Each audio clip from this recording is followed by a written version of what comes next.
నమస్కారం BSK news కి స్వాగతం. హెడ్లైన్ చూద్దాం.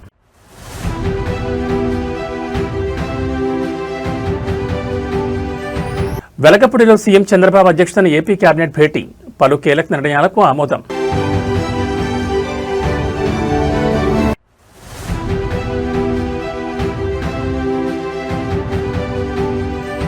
తెలంగాణ క్రీడాకారులకు CM Revanth Reddy bumper gift, 7.15 కోట్ల నగదు ప్రోత్సాహకాల పంపిణీ.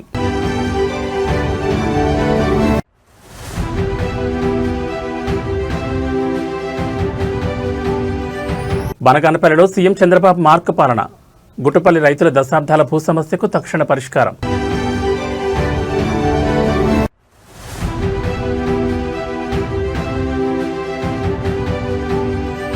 భాగ్యనగరానికి గ్లోబల్ ఏఐ దిగ్గజం, హైదరాబాద్లో కండు AI India chief design headquarters ప్రారంభం. ఇక డీటెయిల్స్ చూస్తే ఆంధ్రప్రదేశ్ పరిపాలనా కేంద్రమైన వెలగపూడి సచివాలయం వేదికగా రాజకీయ అధికారిక సమీక్షలు ఒక్కసారిగా వేడెక్కాయి. ముఖ్యమంత్రి చంద్రబాబు నాయుడు అధ్యక్షతన రాష్ట్ర మంత్రిమండలి అత్యంత కీలకమైన సమావేశం నిర్వహించింది. కూటమి ప్రభుత్వం అధికారంలోకి వచ్చిన తర్వాత రాష్ట్రంలో మౌలిక వసతుల కల్పన, సూపర్ 6 హామీల అమలు తీరు మరియు తాజా బడ్జెట్ కేటాయింపులపై చర్చించేందుకు ఈ కేబినెట్ భేటీ వేదికగా నిలిచింది. డిప్యూటీ సీఎం పవన్ కళ్యాణ్తో పాటు రాష్ట్రంలోని కీలక మంత్రులు, వివిధ శాఖల ప్రధాన కార్యదర్శులు ఈ కీలక భేటీకి హాజరయ్యారు. ఆంధ్రప్రదేశ్ ఆర్థిక వ్యవస్థను బలోపేతం చేయడంతో పాటు క్షేత్రస్థాయిలో ప్రజలకు పాలనను మరింత వేగంగా చేర్చడమే లక్ష్యంగా ఈ మంత్రిమండలి సమావేశం సుదీర్ఘంగా సాగింది. ముఖ్యంగా రాష్ట్రంలో కొత్తగా చేపట్టబోయే ప్రాజెక్టుల నిధుల సమీకరణ, గిరిజన ప్రాంతాల్లో రహదారుల నిర్మాణం మరియు సాగునీటి ప్రాజెక్టుల పురోగతిపై ముఖ్యమంత్రి చంద్రబాబు నాయుడు మంత్రులతో సుదీర్ఘంగా చర్చించారు. మీరు పడ్డ కష్టం, రాష్ట్ర సర్వతోముఖాభివృద్ధి కోసం క్షేత్రస్థాయిలో ప్రజలు చూపిన ఓర్పు మరియు నమ్మకం వృధా కాకూడదనే లక్ష్యంతోనే ఈ కేబినెట్ సమావేశంలో ప్రతి నిర్ణయాన్ని ఆమోదిస్తున్నామని ముఖ్యమంత్రి ఈ సందర్భంగా స్పష్టం చేసినట్లు సమాచారం. వివిధ శాఖల ఉన్నతాధికారులు సమర్పించిన నివేదికల ఆధారంగా పాలనాపరమైన జాప్యానికి తావు లేకుండా ఫైళ్లను త్వరగా క్లియర్ చేయాలని సీఎం మంత్రులకు దిశానిర్దేశం చేశారు.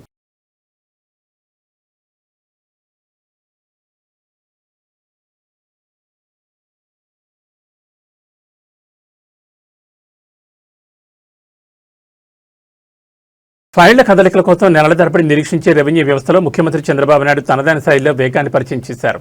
నంద్యాల జిల్లా బనగానపల్లి పర్యటనలో గట్టుపల్లి గ్రామానికి చెందిన రైతుల దశాబ్దాల నాటి భూ సమస్యకు ముఖ్యమంత్రి వేదికపైనే తక్షణ పరిష్కారం చూపించారు.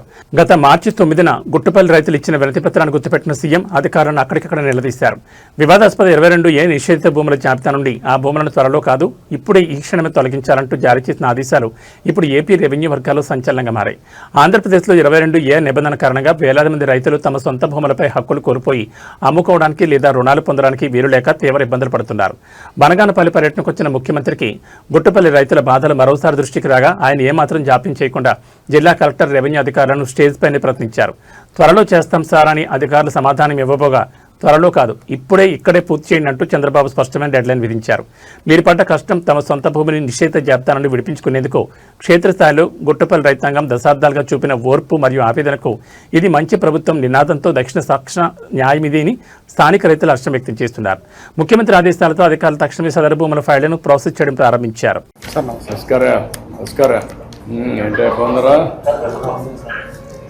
చెప్పండి. గుట్పల్లి విలేజ్ సార్. గుట్పల్లి విలేజ్ నుండి వచ్చిన మా పొలాలు రోడ్లో పని ఇంతకు ముందు మీరు వచ్చినప్పుడు గత ప్రభుత్వంలో పెట్టారు. చెప్పాం. దాని గురించి పరిష్కారం గురించి చెప్పుకోవడానికి మాట్లాడుతున్నాం. నీది అదే కదా? అదే సార్. రండి. మనకి బేతన్ చెట్ల మండలి సార్, 2669 ఎకరాలని మనకి వక్ఫ్ లో మనం RSR నుంచి వెరిఫై చేస్తే ఇవి పట్టాలని సార్. వారసత్వంగా కూడా వీళ్ళు అప్పటి నుంచి అనుభవంలో ఉన్నారు. మనకి అక్కడ విలేజ్ లో మనకి వక్ఫ్ కింద 426 ఎకరాలు ఉంది సార్. 426 ఎకరాలు 25 నోటిఫై అయింది sir. In addition to that 426 acres 2669 acres ఫిబ్రవరి 2023లో వక్ఫ్ కింద పెట్టేశారు సార్.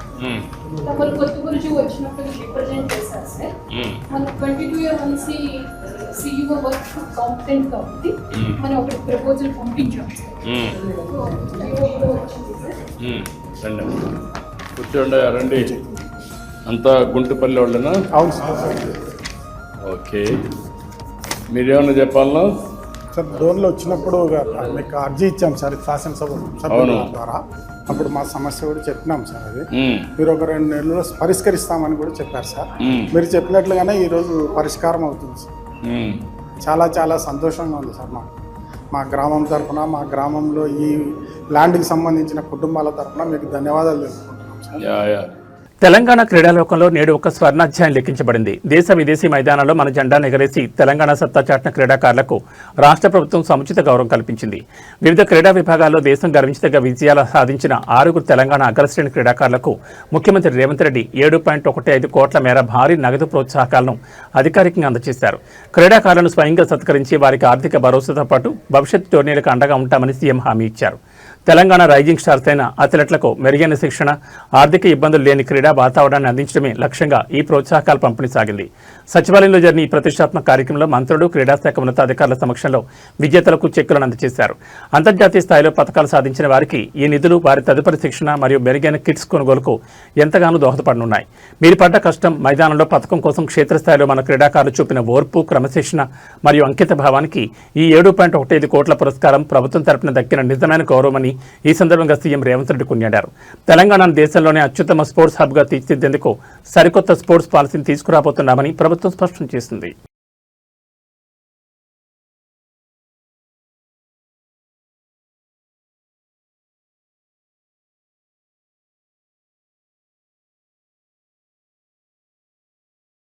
గ్లోబల్ సెమీకండక్టర్ మరియు ఆర్టిఫిషియల్ ఇంటెలిజెన్స్ ఏఐ మార్కెట్లో హైదరాబాద్ నగరం మరోసారి ప్రపంచ దృష్టిని ఆకర్షించింది.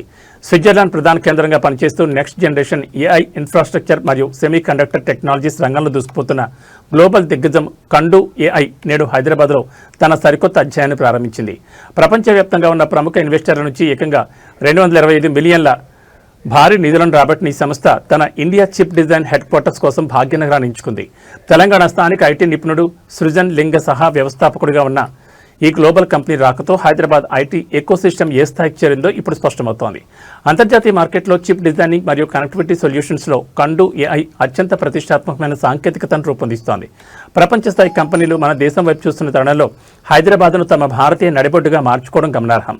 ఇప్పటికే ఈ సెంటర్లో 150 మందికి పైగా అత్యంత ప్రతిభావంతులైన ఇంజనీర్లు గ్లోబల్ మార్కెట్ కోసం next gen AI infrastructure chips రూపకల్పనలు కీలక భాగస్వాములవుతున్నారు. మీరు పడ్డ కష్టం, క్షేత్రస్థాయిలో ప్రపంచ స్థాయి ఆవిష్కరణలకు సరికొత్త ఐటీ విప్లవానికి హైదరాబాద్ కేర్ ఆఫ్ అడ్రస్గా మారుతుందని నమ్మి ఇక్కడ టాలెంట్ పూల్ను ఉపయోగించుకోవడంలో కండు ఏఐ చూపిస్తున్న ఓర్పు మరియు నమ్మకం నిజంగా అభినందనీయం. ఏఐ భవిష్యత్తును హైదరాబాద్ నుంచే నిర్మించాలనే బలమైన సంకల్పంతో అడుగుపెట్టిన కండు ఏఐ బృందానికి ఐటీ వర్గాలు సాదర స్వాగతం పలుకుతున్నాయి.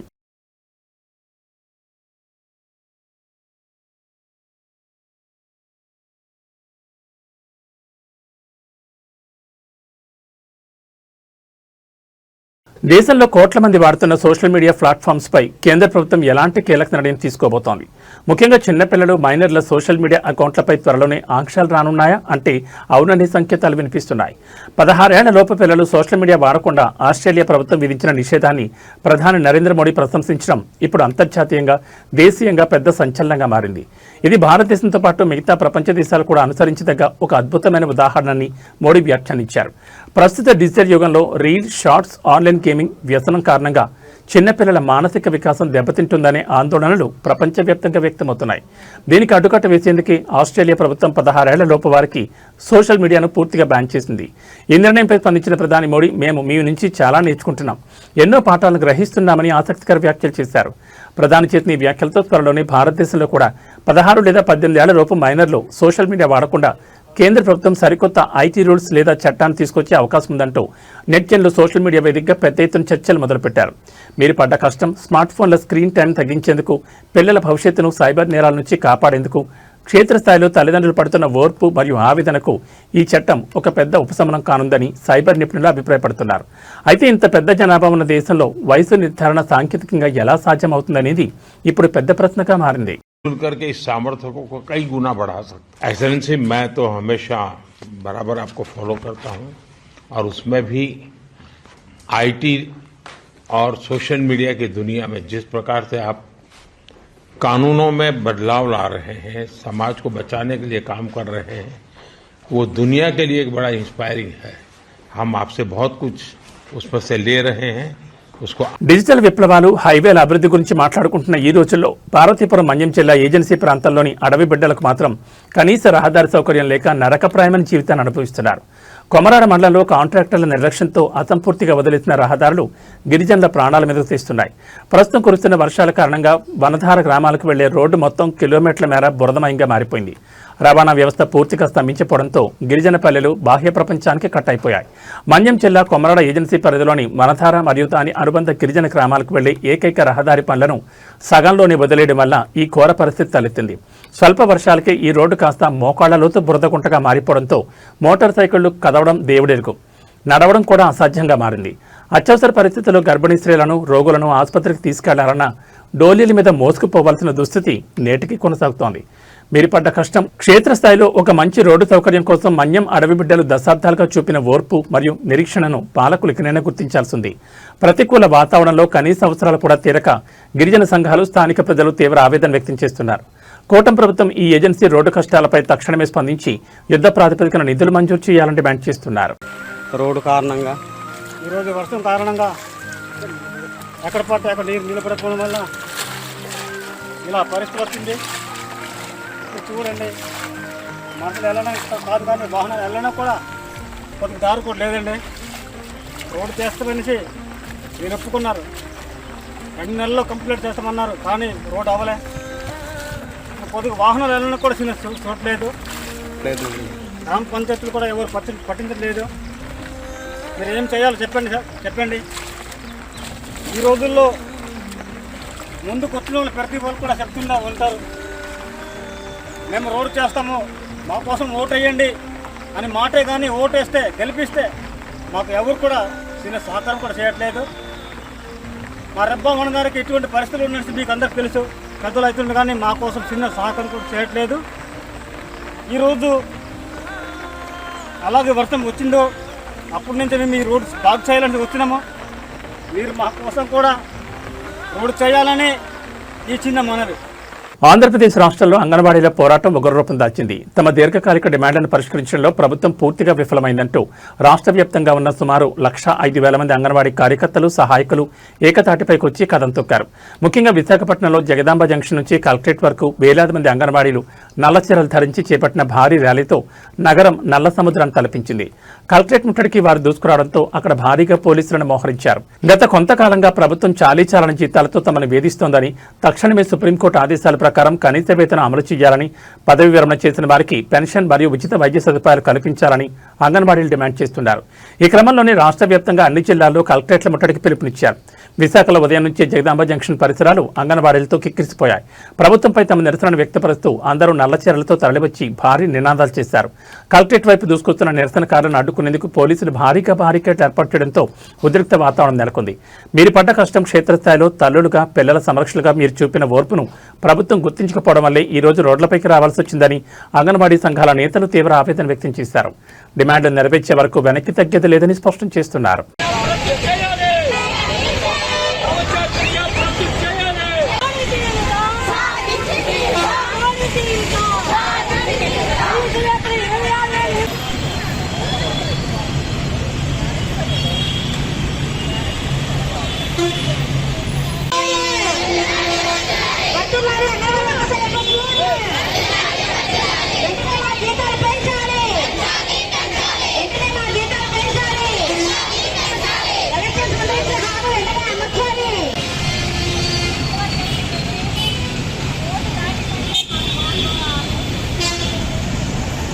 మహబూబాబాద్ జిల్లా తొర్రూరు ఆర్టీసీ డిపో పరిధిలో సామాన్య ప్రయాణికులు తీవ్ర ఆవేదన వ్యక్తం చేస్తున్నారు.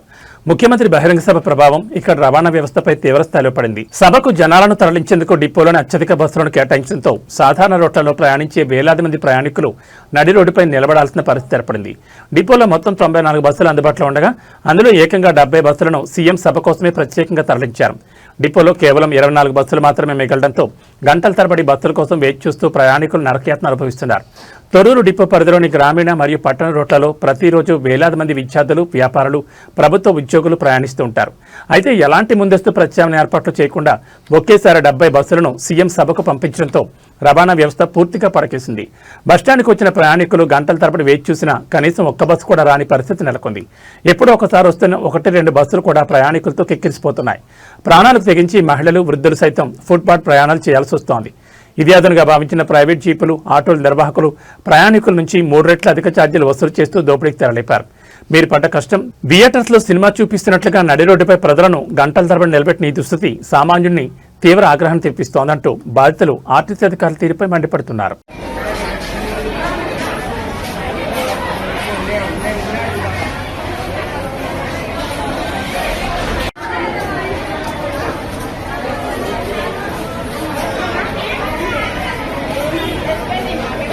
తెలంగాణలో సాగునీటి లభ్యత, కాళేశ్వరం ప్రాజెక్టు నిర్వహణపై అధికార ప్రతిపక్షాల నడుమ రాజకీయ యుద్ధం ముదిరింది. కాళేశ్వరం ఆయకట్టు పరిధిలోని పంట భూములను కాపాడాలంటూ తక్షణమే కన్నెపల్లి పంప్ హౌస్ మోటార్లను ఆన్ చేసి నీటిని విడుదల చేయాలని డిమాండ్ చేస్తూ యాదాద్రి భువనగిరి జిల్లా కలెక్టరేట్ ఎదుట బీఆర్ఎస్ పార్టీ భారీ ధర్నాకు దిగింది.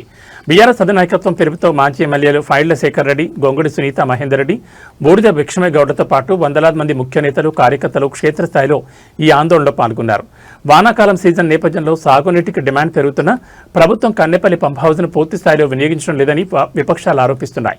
ఈ క్రమంలోనే యాదాద్రి జిల్లా వ్యాప్తంగా ఉన్న రైతాంగ ప్రయోజనాల కోసం బీఆర్ఎస్ నేతలు కలెక్టరేట్ ముట్టడికి పిలుపునిచ్చారు. ధర్నాను ఉద్దేశించి మాజీ ఎమ్మెల్యేలు మాట్లాడుతూ గత ప్రభుత్వ హయాంలో అద్భుతంగా పనిచేసిన కాళేశ్వరం పంపులను ప్రస్తుత ప్రభుత్వం రాజకీయ కక్ష సాధింపు చర్యల్లో భాగంగానే తొక్కేస్తోందని మండిపడ్డారు. సాగునీటి ప్రాజెక్టుల కోసం క్షేత్రస్థాయిలో రైతులు చూపిన ఓర్పు వృధా కాకూడదంటే కన్నెపల్లి పంపులను తక్షణమే ఆన్ చేయాల్సిందే అని వారు ప్రభుత్వాన్ని డిమాండ్ చేశారు. పంపులు ఆన్ చేయకపోతే రాష్ట్ర వ్యాప్తంగా ఉద్యమాన్ని తీవ్రతరం చేస్తామని హెచ్చరించడంతో కలెక్టరేట్ పరిసర ప్రాంతాల్లో గట్టి పోలీస్ బందోబస్తు ఏర్పాటు చేశారు.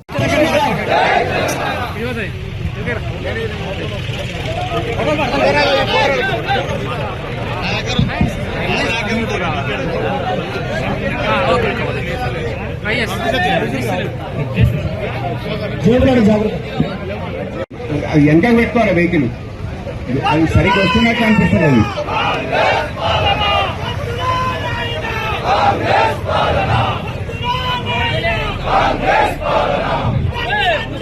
సౌత్ సినిమా ఇండస్ట్రీలో సాంప్రదాయ చీరకట్టు అందాలకు ఉండే క్రేజ్ ఎప్పుడు ప్రత్యేకమే. ప్రస్తుతం తమిళనాట ప్రముఖ మీడియా హౌస్ కుముదం న్యూస్ వేదికగా వైరల్ అవుతున్న ఒక బ్యూటిఫుల్ శారీ ఫోటోషూట్ సోషల్ మీడియాను హీట్ ఎక్కిస్తోంది. ఆ ఫోటోల్లో మెరిసిపోతున్న నటి మరెవరో కాదు, వైవిధ్యమైన పాత్రలతో దూసుకుపోతున్న కయాదు లోహర్ అంటూ తమిళ ప్రేక్షకులు కయాదు లేటెస్ట్ క్లిక్స్ ను నెత్తిన పెట్టుకుంటున్నారు. 2021లో కన్నడ చిత్రం ముగిల్పేటతో హీరోయిన్ గా ఎంట్రీ ఇచ్చిన కయాదు లోహర్ చాలా వేగంగా కోలీవుడ్, టాలీవుడ్ మేకర్స్ దృష్టిని ఆకర్షించింది.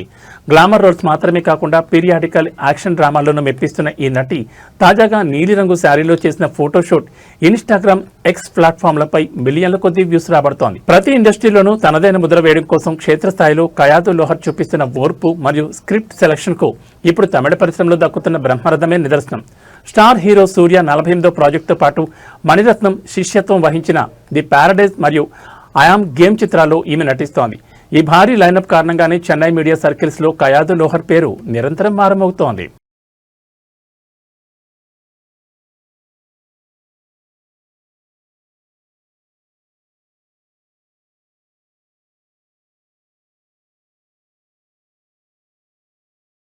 పసిడి ప్రియులకు బులియన్ మార్కెట్ వరుసగా 2వ రోజు కూడా గట్టి షాక్ ఇచ్చింది. హైదరాబాద్ బులియన్ మార్కెట్లో బంగారం ధరలు మునిపెన్నడూ లేని విధంగా పైపైకి దూసుకుపోతున్నాయి. అంతర్జాతీయంగా ద్రవ్యోల్బణ పరిస్థితులు, రూపాయి విలువలో హెచ్చుతగ్గుల కారణంగా ఈ రోజు 24 క్యారెట్ల తులం బంగారం ధర ఏకంగా $380 పెరిగి 1,44,820 రికార్డు స్ట్రైక్ చేరింది. అటు ఆభరణాల తయారీకి వాడే 22 క్యారెట్ల బంగారం ధర కూడా $350 మేర పెరిగింది. హైదరాబాద్ స్పాట్ మార్కెట్ లెక్కింపుల ప్రకారం వినియోగదారులు ఎక్కువగా కొనుగోలు చేసే 22 క్యారెట్ల 10 గ్రాముల గోల్డ్ రేట్ ఈ రోజు $350 పెరిగి 1,32,750 పలుకుతోంది. అదే సమయంలో ప్యూర్ గోల్డ్ అయిన 24 క్యారెట్ల తులం ధర 1,44,820 వద్ద ముగిసింది. అయితే పసిడి ధరలు పెరిగినప్పటికీ వెండి ధరలు మాత్రం కేజీ 2,45,000 వద్ద మార్కెట్లో స్థిరంగా కొనసాగుతున్నాయి.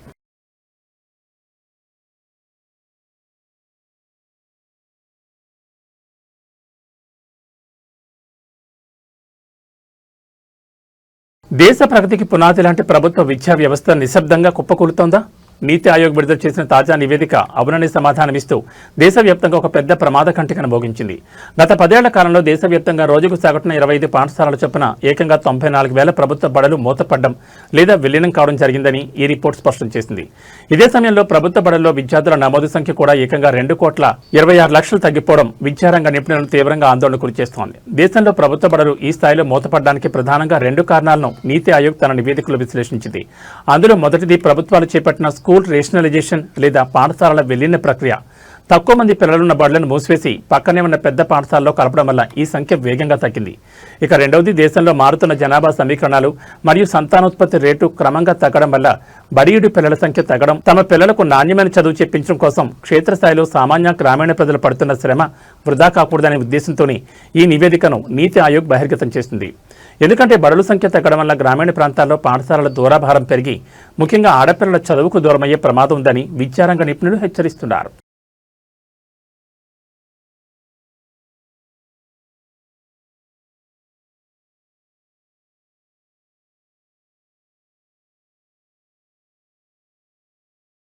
ఈ బులెటిన్ విశేషాలు. నమస్కారం.